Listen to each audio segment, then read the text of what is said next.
대법원 2025년 5월 26일자 2025-514 결정.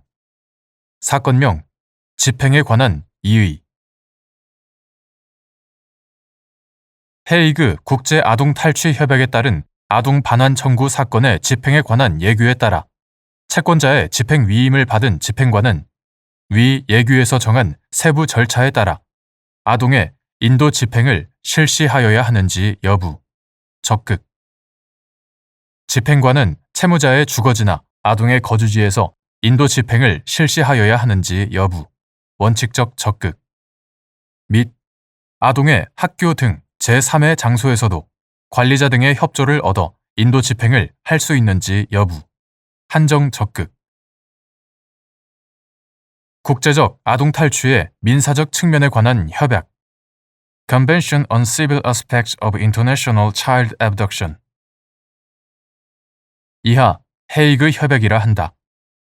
헤이그 협약은 불법적인 아동의 이동이나 유치로 발생하는 유해한 결과로부터 아동을 국제적으로 보호하고 아동의 일상 거소국으로의 신속한 반환을 보장하는 절차를 수립하기 위한 목적으로 채택되었다.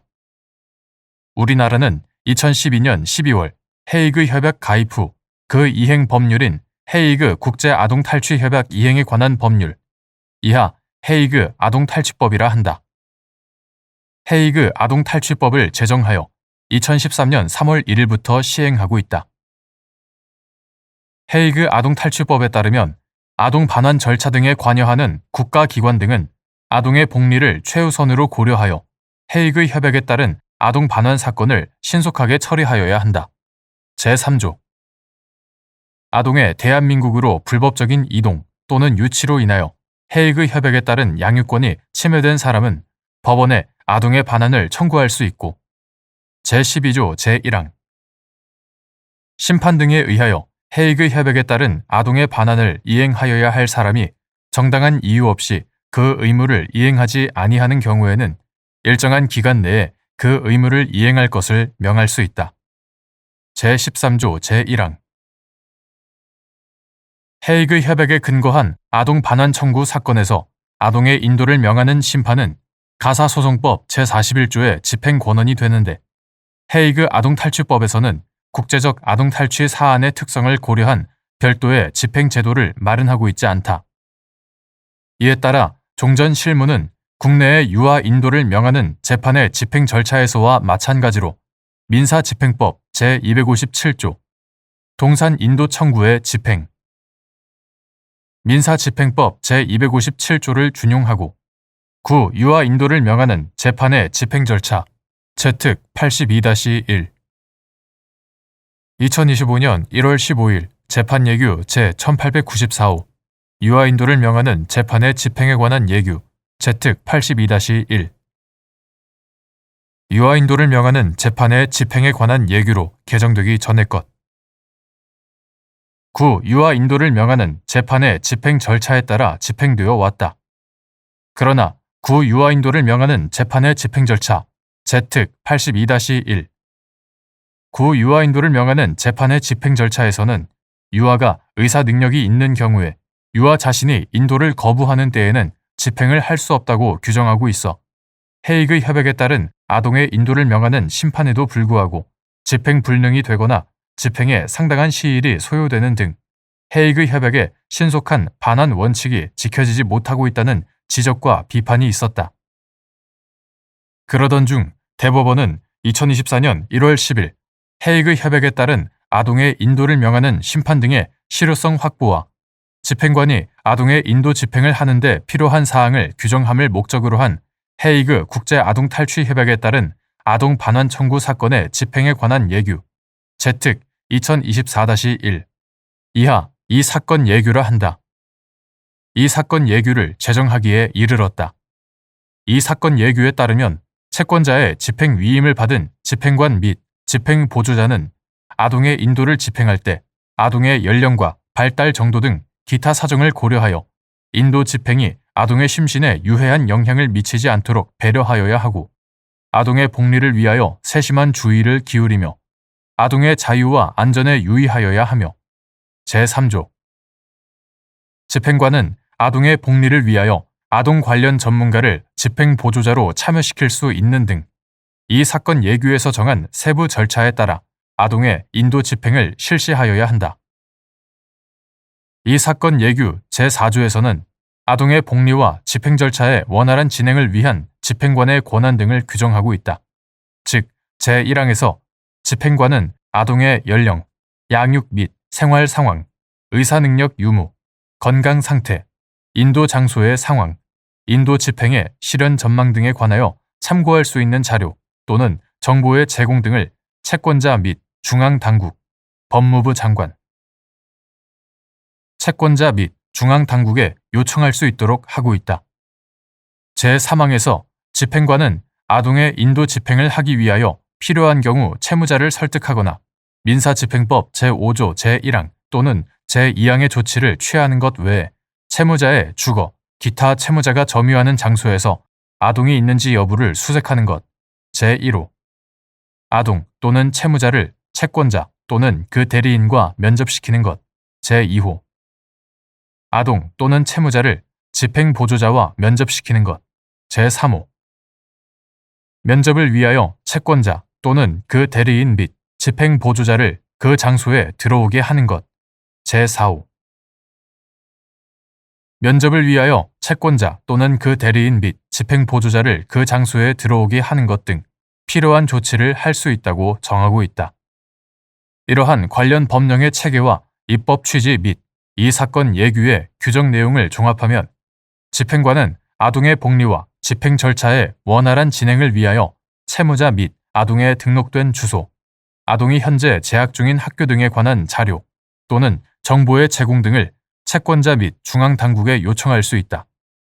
집행관은 위와 같은 자료 또는 정보를 종합적으로 고려하여 원칙적으로 채무자의 주거지나 아동의 거주지에서 인도 집행을 실시하여야 할 것이나 아동의 학교 등 제3의 장소에서도 집행 개시 전 관리자나 점유자의 명시적인 반대 의사가 표시되었다는 등의 특별한 사정이 없는 한 관리자 등의 협조를 얻어 인도 집행을 할 수 있다고 보아야 한다.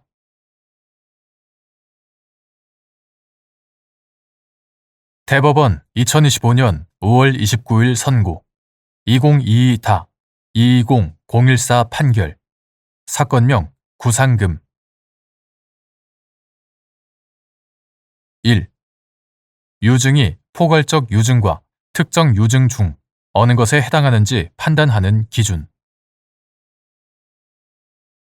유증이 포괄적 유증인가 특정 유증인가는 유언에 사용한 문헌 및 그 외 재반 사정을 종합적으로 고려하여 탐구된 유언자의 의사에 따라 결정되어야 한다.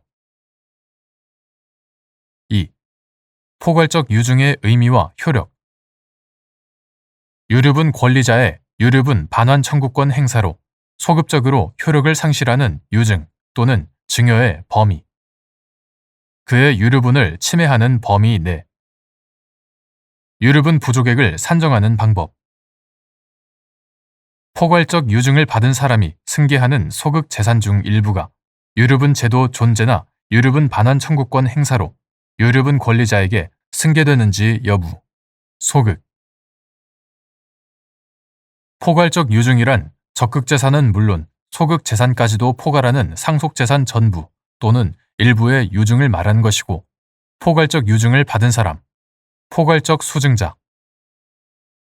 포괄적 유증을 받은 사람은 상속인과 동일한 권리 의무가 있다.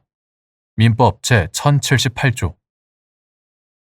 유류분 제도는 피상속인의 증여 및 유증으로 그 유류분에 부족이 생긴 유류분권자에게 그 부족한 한도 내에서 이를 회복하기 위하여 마련된 것으로서 유류분 권리자가 유류분 반환 청구권을 행사한 경우 그의 유류분을 침해하는 범위 내에서 유증 또는 증여는 소급적으로 효력을 상실하고 상대방은 그와 같이 실효된 범위 내에서 유증 또는 증여의 목적물을 반환할 의무를 부담한다. 유류분 권리자의 유류분 부족액은 유류분에게서 특별 수익액과 순상속분액을 공제하는 방법으로 산정하는데 피상속인이 상속 개시 시에 채무를 부담하고 있던 경우 유류분액은 민법 제1113조 제1항에 따라 피상속인이 상속 개시 시에 가진 재산의 가액에 증여 재산의 가액을 가산하고 채무의 전액을 공제하여 유류분 산정의 기초가 되는 재산액을 확정한 다음 거기에 민법 제1112조에서 정한 유류분 비율을 곱하여 산정한다.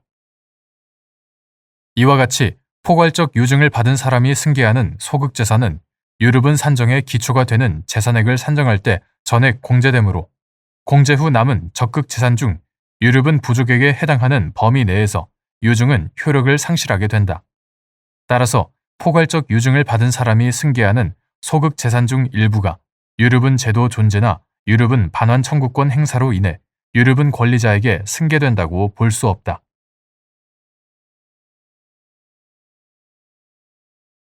대법원 2025년 5월 29일 선고 2023-240466 판결 사건명 기타 금전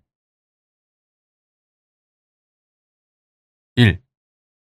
소액 사건에 관하여 상고 이유로 할 수 있는 대법원의 판례에 상반되는 판단을 한 때라는 요건을 갖추지 아니하였더라도 대법원이 실체법 해석, 적용의 잘못에 관하여 판단할 수 있는 경우 소액 사건에서 구체적 사건에 적용할 법령의 해석에 관한 대법원 판례가 아직 없는 상황인데 같은 법령의 해석이 쟁점으로 되어 있는 다수의 소액 사건이 하급심에 계속되어 있을 뿐 아니라 재판부에 따라 엇갈리는 판단을 하는 사례가 나타나고 있는 경우에는 소액 사건이라는 이유로 대법원이 그 법령의 해석에 관하여 판단을 하지 아니한 채 사건을 종결한다면 국민 생활의 법적 안정성을 해칠 것이 우려된다. 따라서 이와 같은 특별한 사정이 있는 경우에는 소액 사건에 관하여 상고 이유로 할 수 있는 대법원의 판례에 상반되는 판단을 한 때라는 요건을 갖추지 아니하였더라도 법령 해석의 통일이라는 대법원의 본질적 기능을 수행하는 차원에서 실체법 해석, 적용의 잘못에 관하여 판단할 수 있다고 보아야 한다. 2.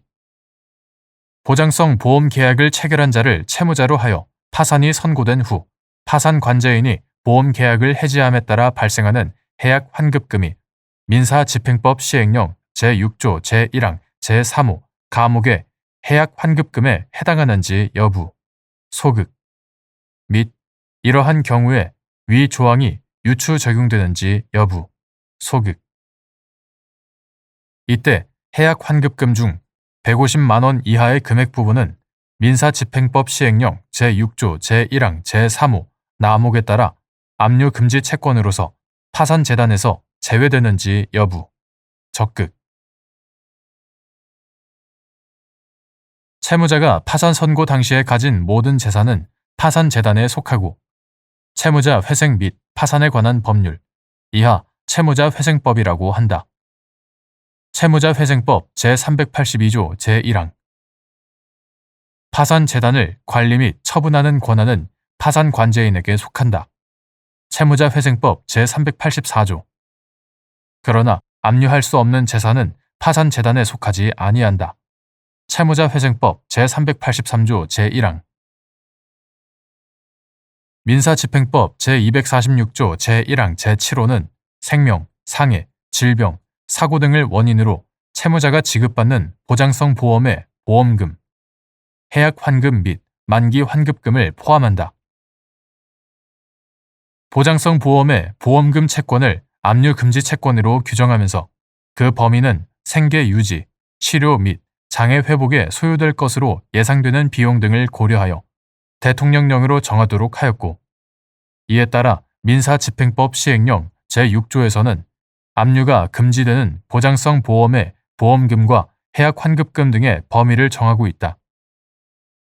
이 규정들의 체계와 문헌 등에 비추어 보면 보장성 보험이 해지된 경우 발생하는 해약 환급금 중 민법 제404조에 따라 채권자가 채무자의 보험 계약 해지권을 대위 행사하거나 추심 명령 또는 전부 명령을 받은 채권자가 보장성 보험에 관한 해지권을 행사하여 발생하는 해약 환급금은 전액 압류가 금지되고 민사집행법 시행령 제6조 제1항 제3호 가목 그 외의 사유로 발생하는 해약 환급금은 그중 150만 원 이하의 금액에 한하여 압류가 금지된다고 할 것이다. 민사집행법 시행령 제6조 제1항 제3호 나목 보장성 보험 계약을 체결한 자를 채무자로 하여 파산이 선고된 경우 파산 관제인이 그 보험 계약을 해지함에 따라 발생하는 해약 환급금은 민사집행법 시행령 제6조 제1항 제3호 가목의 해약 환급금에 해당하지 않고 이러한 경우에 이 조항이 유추 적용된다고 해석할 수도 없다. 다만 민사집행법 시행령 제6조 제1항 제3호 나목에 따라 해약 환급금 중 150만 원 이하의 금액 부분만이 압류금지 채권으로서 파산재단에서 제외된다고 봄이 타당하다. 그 이유는 다음과 같다.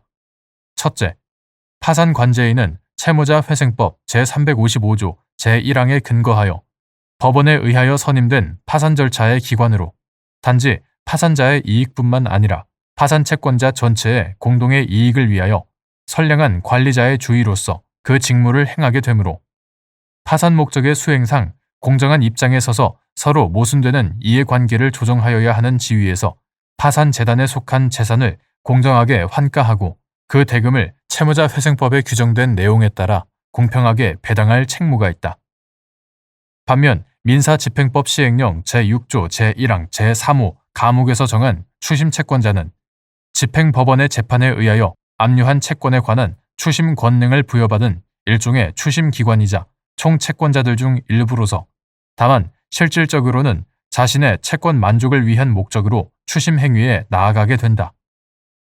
이와 같이 파산 관제인과 추심 채권자는 법적 지위, 목적, 역할, 권한 등에 있어 차이가 존재하므로 파산재단의 관리, 처분권자로서 파산 관제인이 하는 채무자의 보장성 보험 계약 해지와 추심 채권자가 하는 채무자의 보장성 보험 계약 해지를 동일하게 평가하기는 어렵다.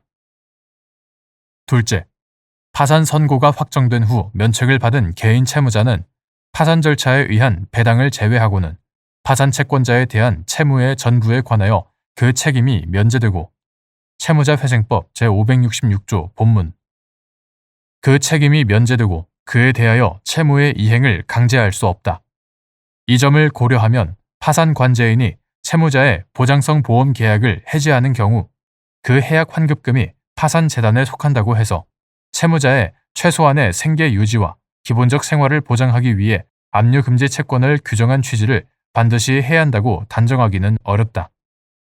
셋째, 파산 관제인은 채무자의 보장성 보험 계약을 해지하는 경우에도 채무자와 가족의 생계, 건강 상태, 치료나 장애 회복의 필요성 등 여러 가지 구체적인 사정을 종합적으로 고려하여 필요하다고 판단하는 때에는 채무자회생법 제492조 제12호에 따라 해약 환급금 중 전부 또는 일부를 파산법원의 허가를 얻어 포기할 수 있다.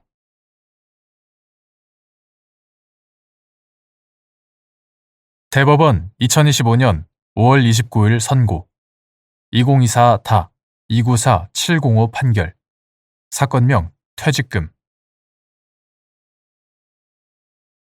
1. 채무자가 소멸시효 완성을 주장하는 것이 신의 성실의 원칙에 반하여 권리 남용으로서 허용될 수 없는 경우 및 소멸시효 완성 주장이 신의 성실의 원칙에 반하는지 판단할 때 고려하여야 할 사항. 채무자의 소멸시효에 기한 항변권 행사도 우리 민법의 대원칙인 신의 성실 원칙과 권리 남용 금지 원칙의 지배를 받는 것이어서 채무자가 시효 완성 전에 채권자의 권리 행사나 시효 중단을 불가능 또는 현저히 곤란하게 하였거나 그러한 조치가 불필요하다고 믿게 하는 행동을 하였거나 객관적으로 채권자가 권리를 행사할 수 없는 장애 사유가 있었거나 또는 일단 시효 완성 후에 채무자가 시효를 원용하지 아니할 것 같은 태도를 보여 권리자로 하여금 그와 같이 신뢰하게 하였거나 채권자 보호의 필요성이 크고 같은 조건의 다른 채권자가 채무의 변제를 수령하는 등의 사정이 있어 채무 이행의 거절을 인정함이 현저히 부당하거나 불공평하게 되는 등의 특별한 사정이 있는 경우에는 채무자가 소멸시효 완성을 주장하는 것이 신의 성실 원칙에 반하여 권리 남용으로서 허용될 수 없다. 다만 실정법에 정하여진 개별 법제도의 구체적 내용에 조차 판단되는 바를 신의칙과 같은 일반 조항에 의한 법원칙을 들어 배제 또는 제한하는 것은 중요한 법가치의 하나인 법적 안정성을 후퇴시킬 우려가 있다. 특히 소멸시효 제도는 법률 관계 주장에 일정한 시간적 한계를 설정함으로써 그에 관한 당사자 사이의 다툼을 종식시키려는 것으로서 누구에게나 무차별적, 객관적으로 적용되는 시간의 경과가 1차적인 의미를 가지는 것으로 설계되었음을 고려하면 법적 안정성 요구는 더욱 선명하게 제기된다. 따라서 소멸시효 완성 주장이 신의 성실 원칙에 반하여 허용되지 아니한다고 평가하는 것은 신중을 기할 필요가 있다. 2. 갑 등 장래 지도사들이 장래업 등을 영위하는 을 주식회사와 의전 대행 위탁 계약을 체결하고 을 회사의 지역 본부에서 의전 팀장으로 불리면서 장래 의전 대행 업무를 수행하다가 을 회사가 장래 의전 업무를 병 주식회사에 위탁하기로 하자 을 회사와 계약 해지를 합의하고 같은 날 병 회사와 의전 대행 위탁 계약을 체결하여 계약이 종료될 때까지 병 회사의 의전 팀장으로 장래 의전 대행 업무를 수행하였는데 위 계약 해지를 합의한 때부터 3년이 지난 후에 갑 등이 을 회사를 상대로 퇴직금 지급을 구하자 을 회사가 갑 등의 퇴직금 청구권은 근로자 퇴직급여 보장법 제10조에서 정한 3년의 소멸시효 완성으로 소멸하였다고 항변한 사안에서 을 회사의 소멸시효 완성 주장이 권리 남용으로서 허용되지 않는다고 본 원심 판단에 법리 오해에 잘못이 있다고 한 사례.